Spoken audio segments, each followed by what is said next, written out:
Right ఇక ఇందిరా పార్కులో MLC కవిత ధర్నా చేస్తున్నారు. లైవ్ ద్వారా చూద్దాం. ఒక చిన్న ఇల్లు కడితేనే అనేక ఇబ్బందులు అవుతాయి. ఏదో ఒక సమస్య వస్తుంది.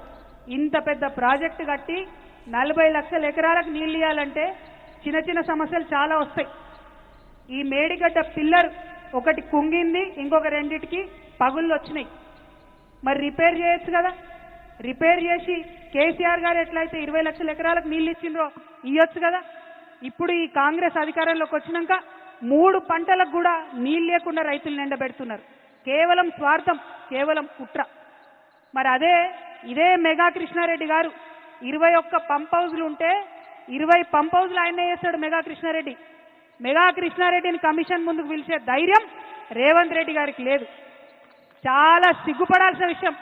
ఇవాళ కాంగ్రెస్ ఉందంటే ప్రజల కోసం పనిచేస్తలేదు, కమిషన్ల కోసం, కాంట్రాక్టర్ల కోసం మాత్రమే పనిచేస్తున్నది. నిజంగా తెలంగాణ పౌరుషం చూపించాల్సినటువంటి సమయం వచ్చింది. రేవంత్ రెడ్డి గారిని, కాంగ్రెస్ ప్రభుత్వాన్ని నిలదీయాల్సినటువంటి సమయం వచ్చింది. మీరు కేసీఆర్ గారికి నోటీస్ ఇచ్చే ముందు 90% పంప్ హౌజులు కట్టినటువంటి కాంట్రాక్టర్ని ఎందుకు ఇడిచిపెట్టినరో ప్రజలకు చెప్పాల్సినటువంటి అవసరం ఉన్నది. అంటే ఇది కేవలం కుట్ర అన్న విషయం ప్రజలకు అర్థమవుతుందన్న సందర్భాన్ని తెలియజేస్తూ, మరి కాంగ్రెస్ పార్టీ ఇట్లా తెలంగాణకు ద్రోహం చేస్తుంటే బీజేపీ పార్టీ ఏం చేస్తుంది? ఎందుకు ఇప్పుడు వాళ్ళ పరిస్థితి ఏంటిది? చంద్రబాబు నాయుడు మీద ఆధారపడే కేంద్రంలో వాళ్ళు అధికారంలో ఉన్నారు. అందుకని చంద్రబాబు నాయుడు గారు తెలంగాణకు ద్రోహం చేసి జలదోపిడీ చేసుకుంటుంటే కూడా కిషన్ రెడ్డి గారు ఒక్క మాట మాట్లాడరు, బండి సంజయ్ గారు ఒక్క మాట మాట్లాడరు. 8 మంది ఎంపీలను గెలిపించి 8 మంది ఎమ్మెల్యేలను గెలిపిస్తే 8 రూపాయలు కూడా మనకు బడ్జెట్లు ఇవ్వకపోతే మాట్లాడేటటువంటి ధైర్యం లేదు. బీజేపీ పార్టీలో ఒకడు తెలంగాణ బిడ్డ ఈటెల రాజేంద్రన్ ఉన్నాడు. మరి ఆయనన్నా మాట్లాడతాడేమో అని నేను అనుకున్నా. కానీ గోదావరి నీళ్లు అక్రమంగా చంద్రబాబు నాయుడు గారు తరలించకపోతుంటే ఈటెల రాజేంద్రన్ కూడా మాట్లాడలే. అన్నా రాజేంద్రన్న, తెలంగాణ ఆడబిడ్డల తరఫున, తెలంగాణ రైతుల తరఫున, తెలంగాణ జాగృతి తరఫున నేను మిమ్మల్ని రిక్వెస్ట్ చేస్తా ఉన్నా. ఆనాడు ఉద్యమంలో మనం ఏమన్నాం? బీజేపీ నాయకులు పదవుల కోసం పెదవులు మూసుకొని ఉన్నారని చెప్పినాం. ఇవాళ మీరు దయచేసి ఆ అపవాదు తెచ్చుకోకండి. మీరు పార్లమెంటు మెంబర్గా ఉన్నారు, మీరు ప్రధానమంత్రి గారి దగ్గరికి వెళ్ళండి, ఖచ్చితంగా బనకచెర్ల ప్రాజెక్టుని ఆపండి. గోదావరి పెన్నా లింకేజు మీరు తుపాకుల గూడెం దగ్గర నుంచి తెలంగాణ నుండే పెట్టాలనేటటువంటి డిమాండ్ ఈటెల రాజేందర్ గారు ప్రత్యేకంగా బాధ్యత తీసుకోవాలని తెలంగాణ జాగృతి తరఫున నేను డిమాండ్ చేస్తా ఉన్నా. అదేవిధంగా ఇవాళ కాళేశ్వరం ప్రాజెక్టుకి 1,15,000 కోట్ల అనుమతులు ఉన్నాయి. సిడబ్ల్యూసీ నుంచి అన్ని రకాల అనుమతులు ఉన్నాయి, పర్యావరణ అనుమతులు ఉన్నాయి. ఖచ్చితంగా కాళేశ్వరానికి నేషనల్ ప్రాజెక్టు స్టేటస్ తీసుకొచ్చేటటువంటి బాధ్యత కూడా ఈటెల రాజేందర్ అన్న తీసుకోవాలని చెప్పే నేను ఈ సందర్భంగా డిమాండ్ చేస్తా ఉన్నా. మరి మీ అందరినీ నేను కోరేది ఒకటే, తెలంగాణ ఉద్యమం పుట్టిందే నీళ్ల కోసం, నిధుల కోసం, నియామకం కోసం. ఇవాళ నీళ్లలో అన్యాయం జరుగుతుంటే చూసుకుంటూ ఊరుకునేదే లేదు. ఒకవేళ మనం డిమాండ్ చేసినట్టు ముఖ్యమంత్రి గారు ఉత్తరం రాయకపోయినా, బీజేపీ పార్టీ వాళ్ళు చర్యలు తీసుకోకపోయినా తెలంగాణ జాగృతిని గల్లీ నుండి ఢిల్లీ దాకా ఉద్యమం చేస్తాం.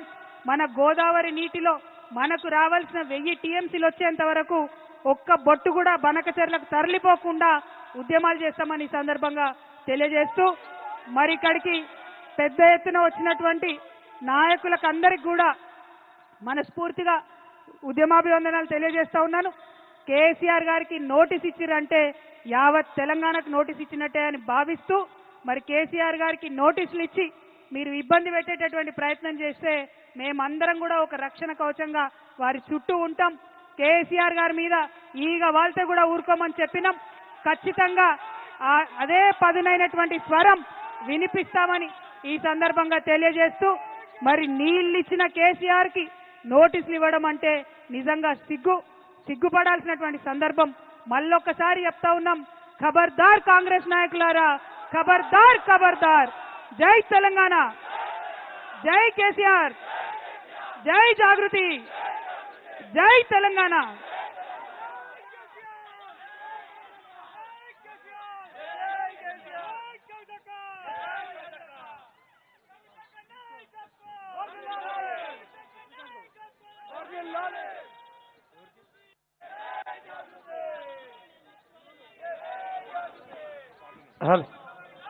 పాట జై కేసీఆర్, జై తెలంగాణ, జై కవితక్క.